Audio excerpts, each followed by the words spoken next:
Saudara-saudara, mari kita lanjutkan mempelajari ilmu ekonomi. Sekarang kita fokus pada pembahasan tentang teori permintaan dan penawaran.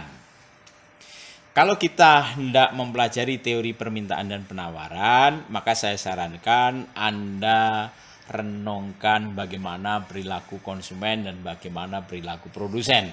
Kenapa? Karena teori permintaan dan penawaran sejatinya diturunkan dari perilaku konsumen dan perilaku produsen, khususnya pada kejadian transaksi sehari-hari.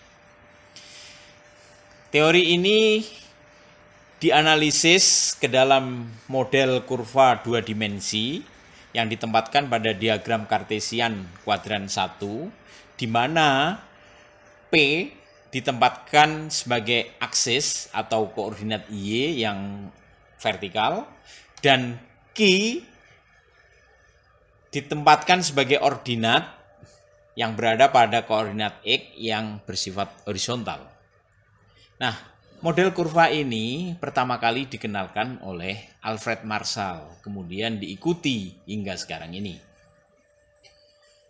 Saudara-saudara, kalau kita bicara fokus pada teori permintaan ini diturunkan dari perilaku konsumen dalam kaitannya dengan keputusan membeli suatu produk.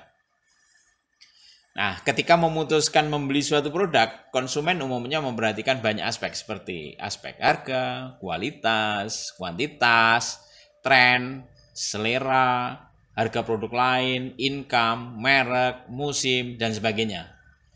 Seperti kita misalnya, kalau kita mau membeli baju, mungkin yang kita pertimbangkan juga banyak seperti itu tadi. Harganya berapa, kualitasnya seperti apa, trennya yang berlaku seperti apa, cocok nggak dengan selera kita, harga produk lainnya berapa, income kita berapa, merek yang sedang tren seperti apa, musim apa ini, dan sebagainya.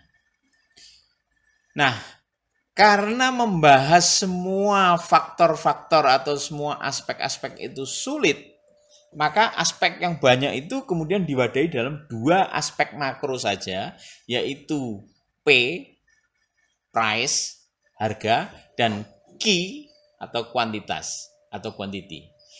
Nah, karena hubungan antara P dan Q itu dapat mewakili aspek-aspek yang diwakili tadi. Oleh karena itu digunakanlah P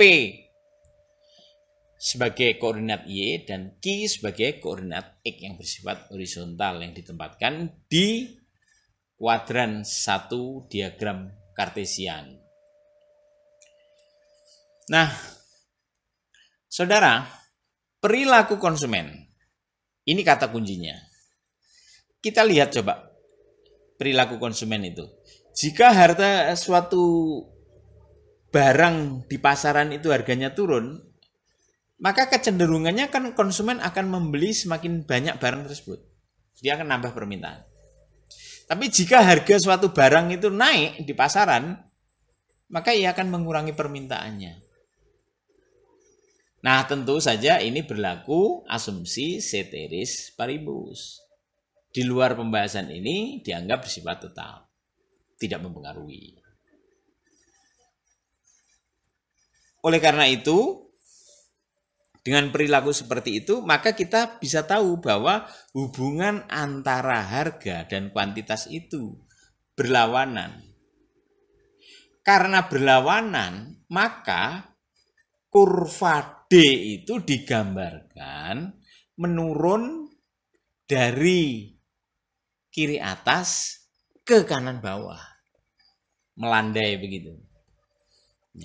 Nah, ini sebenarnya apa? Karena itu menggambarkan kurva permintaan. Mencerminkan tadi itu, ketika harga turun, maka barang yang diminta, Q-nya akan bertambah. Ketika harganya naik, maka Q-nya akan turun. Oleh karena itu, titik-titik perlakuan tadi itu kalau digambarkan menjadilah sebuah garis yang kecenderungannya turun dari kiri atas ke kanan bawah atau dari kanan bawah naik ke kiri atas. Itulah gambar dari kurva permintaan. Sekali lagi ini pakai asumsi ceteris paribus. Kemudian kita bahas teori penawaran. teori penawaran ini diturunkan dari perilaku produsen dalam kaitannya memasarkan barang yang diproduksi. Atau gampangannya adalah ini perilakunya penjual barang di pasaran. Nah, kecenderungannya kan seperti ini. Ketika harga barang di pasaran naik, maka penjual itu akan menawarkan barang yang lebih banyak. Sebaliknya, kalau harga di pasaran itu turun, maka dia akan mengurangi jumlah penawarannya. Nah, perilaku yang seperti inilah kemudian dimodelkan dengan kurva tadi itu. Nah, ketika digambarkan dalam kurva, maka kita tahu arah kurvanya adalah dari kiri bawah ke kanan atas. Karena apa? Karena hubungan antara P dan Q itu searah.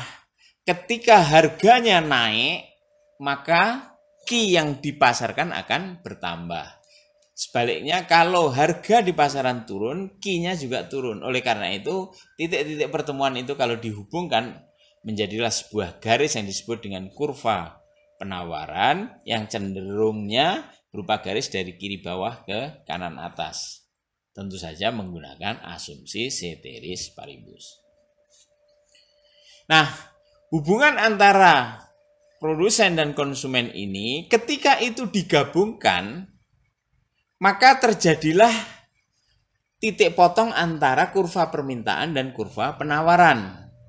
Interaksi antara kurva permintaan dan penawaran yang menemukan titik keseimbangan ini, inilah yang memunculkan harga. Jadi harga itu cerminan dari keseimbangan, dari equilibrium antara kurva permintaan dan kurva penawaran. Jadi untuk terjadinya harga pasar itu dua pihak harus bertemu, yaitu produsen dan konsumen berada pada titik yang sama untuk melakukan transaksi. Disitulah terjadinya harga. Nah, terjadinya harga itu seperti pada kurva ini, di mana munculnya E pada kurva di layar ini mencerminkan keseimbangan tadi itu. Dan harga ini nanti kalau dibahas secara detail, secara lebih lengkap akan bisa mencerminkan kondisi pasar. Saudara-saudara, kurva permintaan pada dasarnya bisa berubah-ubah. Bisa berkurang, bisa menambah. Kalau kita analisis menggunakan kurva permintaan dan penawaran tadi itu, seperti dalam layar ini, maka ketika jumlah penawarannya tetap dan jumlah permintaannya bertambah, maka kurva D akan bergeser ke kanan atas. Dari D menjadi D1. Maka terjadi penggeseran dari equilibrium E ke equilibrium 1. Itu kalau terjadi penambahan permintaan dan supply-nya tetap. Sebaliknya, jika supply-nya tetap dan terjadi pengurangan permintaan, maka kurva D akan turun ke bawah. Terjadi penggeseran dari D ke D2. Keseimbangannya dari E menjadi E2.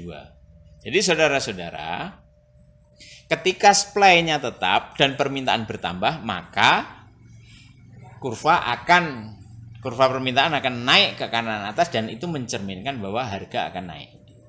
Dan sebaliknya, ketika supply-nya tetap dan permintaannya turun, maka harga juga akan turun. Nah, kondisi ini terjadi pada saat Ramadan, pada saat tahun ajaran baru, adanya tiket konser dan sebagainya, bisa dianalisis dari titik ini.